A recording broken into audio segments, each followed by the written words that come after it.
आज आम दशम श्रेणी समांतर प्रगतिर गोटे सर्ट ट्रिक आम जानिबा 32 ठारू 85 पर्यंत गणन संख्यार समष्टि निर्णय कर। 32 ठारू 85 पर्यंत गणन संख्यार समष्टि निर्णय कर।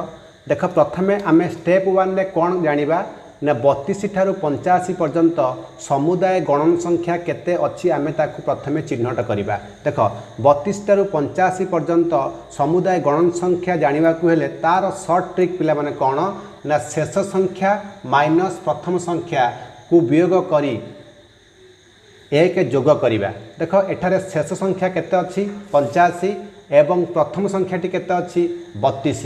तो 85 रु 32 वियोग करी आमे एक जोग करिबा अर्थ 85 रु 32 आमे फेडिले 53 53 रे आमे एक जोग कले 54। तो आमे जानि पाइले एठी समुदाय गणन संख्या केते अच्छी ना 54 टी गणन संख्या अच्छी। तो स्टेप 2 रे पिला माने कोन करिबा ना तार समष्टि आमे बाहर करिबा। जो 54 टी गणन संख्या अछि से 54 टी गणन संख्यार समष्टि आमे निर्णय करिबा। देखो तार शॉर्ट ट्रिक होची s = n/2 a + l। पिला माने a होची कोन ना n होची 54। तेणु 54/2 ए होची पिला माने प्रथम संख्या केते 32 एवं l हला पिला माने शेष संख्या केते होची 85। तेणु 32 रे 85 मिसेले केते होची 117 होची। तेणु 54 ने 2 काटले केते होची 27 27 गुणन 117 = 31 59 होची। त जानि पाइले 32 ठारू 85 पर्यंत गण संख्यार समष्टि हला केते ना 31 59। एई भली भिडियो